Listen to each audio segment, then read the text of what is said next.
Bonjour tout le monde, ici Francis Paré, coordonnateur de l'Alliance pour l'engagement jeunesse. Alors aujourd'hui, on rencontre l'école Le Filon avec un groupe de jeunes qui sont super mobilisés dans le projet phare qui se nomme la forêt nourricière. Donc c'est un des projets lauréats des journées On s'engage à l'automne 2020. On va les suivre durant l'année scolaire et ça me fait plaisir donc de commencer avec une première entrevue après avoir appris la reconnaissance qu'ils ont obtenue. Alors, j'ai quelques questions à leur poser aujourd'hui et la première va ainsi. J'aimerais donc savoir, pour vous, l'école Le Filon, quelles sont vos réactions par rapport au prix de 500 $ et des tournages vidéo que vous avez obtenus? Qu'est-ce que ça représente pour vous d'obtenir cette récompense, cette reconnaissance-là? Ma réaction, c'était que j'étais vraiment contente. En fait, j'avais les larmes aux yeux. Puis j'étais fière d'avoir présenté ça à tout le monde. Puis en fait, je suis aussi fière de pouvoir présenter ça, de pouvoir réaliser ça avec une équipe, avec mon équipe. Donc, en fait, j'étais chez l'UQA, puis on a présenté notre projet. Quand on a su qu'on avait gagné, on a tout de suite parlé à notre enseignante, puis on était vraiment fiers. On a aussi parlé au bureau. Puis on a juste vu le lendemain matin, mais on était quand même fiers. Maintenant qu'on sait un peu plus à quoi s'en tenir avec la reconnaissance, on aimerait savoir d'où vient l'idée du projet de forêt nourricière à votre école et pouvez-vous expliquer au grand public en quoi ça consiste ce projet-là? En fond, ça vient d'une idée qu'on a vue, les incroyables comestibles, ça crée des potagers. Puis dans le fond, dans la ville, les gens peuvent venir se servir gratuitement. Le projet consiste à faire des potagers pour que tout le monde puisse se servir. Puis on va faire de la permaculture. On va planter des vivaces qui vont revenir à chaque année. Puis on va planter des mellifères qui donnent du pollen pour que les abeilles puissent faire du miel avec. J'admire la façon dont vous voulez réaliser le projet.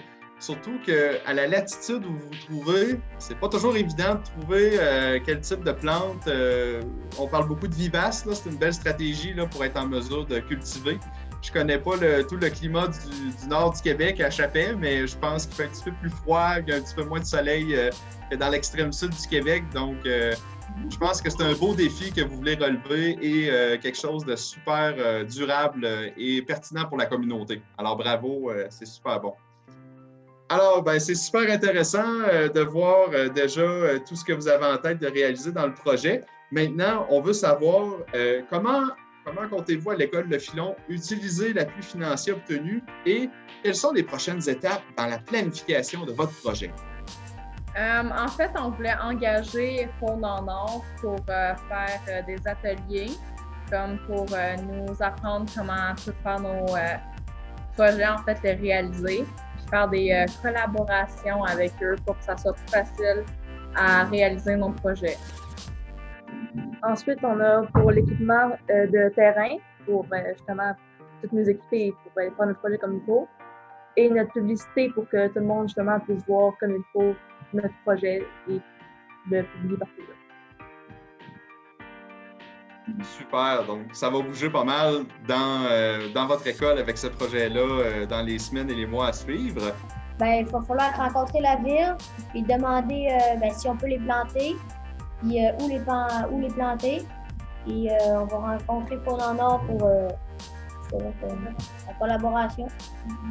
Tout ce qui manque à dire, dans le fond, ce serait juste la planification des jardins. Une fois qu'on a rencontré la ville, qu'on a eu l'autorisation de faire les parcelles, c'est plus de planifier pour voir quels végétaux vont pousser justement en zone nordique pour donner des fruits, arriver à la maturité, tout ça. Puis que ce soit durable dans le temps, évidemment.